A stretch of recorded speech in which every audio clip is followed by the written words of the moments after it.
Hello guys! Hello! This is for Aries. Okay Aries, welcome dito sa aking channel.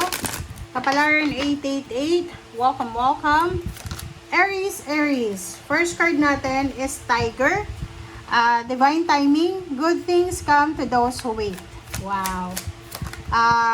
Maganda daw yung nangyayari sa mga taong marunong maghintay.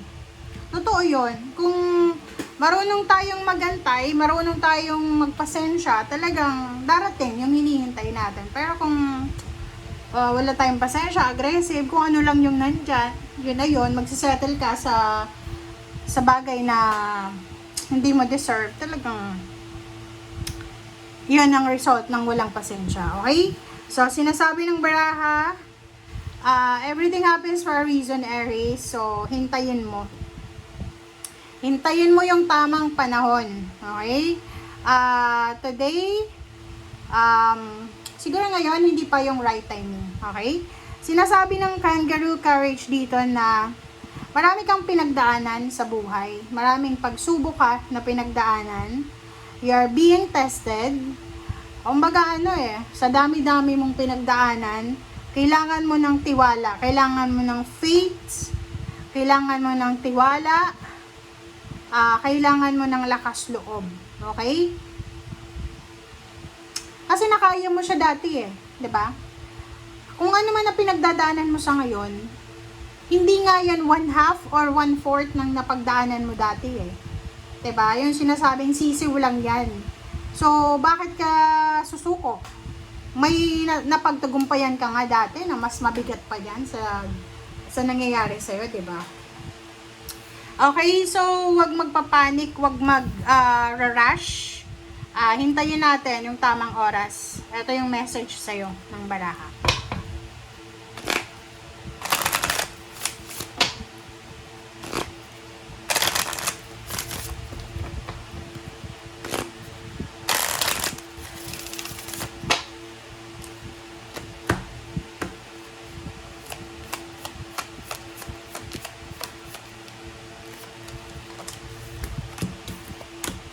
Self-employment.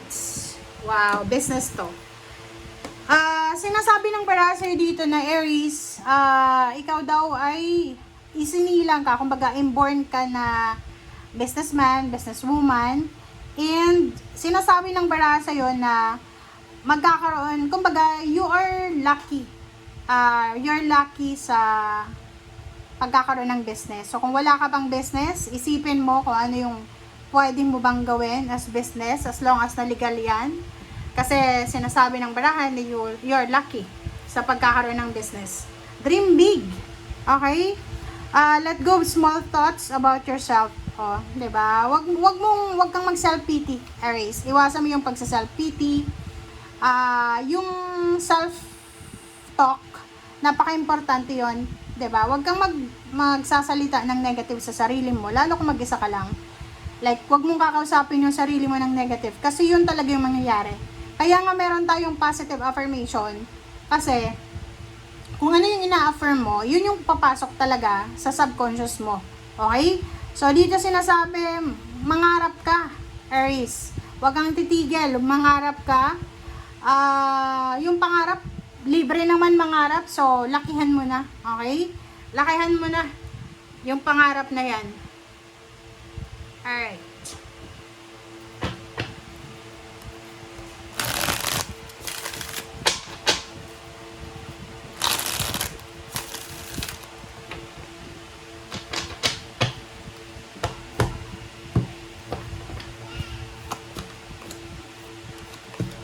Okay. 6 of Air. Wow!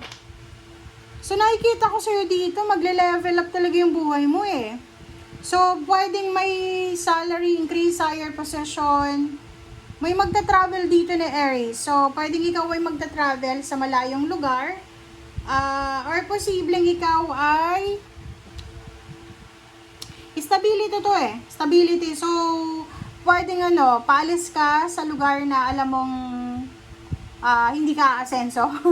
Or pwedeng paalis ka sa isang company na alam mo na wala ng progress.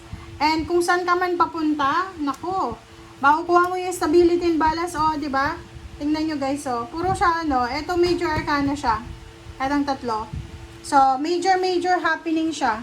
Sabi sa'yo, Aries, ng baraha, if there's an opportunity na mag-apply ka ng promotion, apply ka kasi talagang mapopromote ka. Dito naman, pwedeng may mga accomplishment ka, completion. So, konting tiis, konting tiyaga na lang, malapit ka nang mag-celebrate. Okay? Sinasabi ng baraha sa'yo dito na yon, you will receive recognition, rewards, awards. Maraming isa-celebrate ka in the near future. So, sabi ng baraha sa'yo dito, mag-ingat lang tayo sa mga taong kasalamuhan natin, ha. Pag alam mo na yung kasama mo, yung kaharap mo ay hindi mapagkakatiwalaan, ramdam mo yon, mag-pray ka, pag-pray mo sa Panginoon na sana ipakita sa'yo kung resonated ba yung energy na yan sa'yo. Kasi kung makikita mo yung baraha mo, maraming maiinggit sa'yo. Okay? Maraming maiinggit sa'yo. So, yun yung kailangan mong bantayan. Okay, Zero Dreamer and Knight of Water. So, kung ikaw ay single, looking for a relationship ka, or single mom, single dad, widow, sabi ng baraha sa'yo dito, may mga bagong opportunities dito para magkaroon ng relationship. So, lumabas ka dyan sa bahay nyo. Okay? Or gamitin mo yung social media. Pwede kang makakuha ng love life. Pero yun nga, ingat-ingat kayo ha, kasi naglipanan na ngayon ang manloloko. Okay. Nakikita ko sa'yo dito. Tingnan mo. 1, 2, 3. You are super lucky. Sobra-sobra kang swerte. Okay? Napakaswerte mo talaga. Napakaswerte mo. Bakit? Ang sabi ng baraha sa'yo dito, love life, family, friends, connections, maraming papasok sa buhay mo. Okay? And nakikita ko sa'yo dito na wala kang dapat na panghinayangan. Kumbaga, sabi ng baraha sa'yo dito, you have several choices. Kung love life yan, kailangan mong maging matalino sa pagpipili. Okay? Huwag masyadong magmadali. Yun yung baraha mo dito.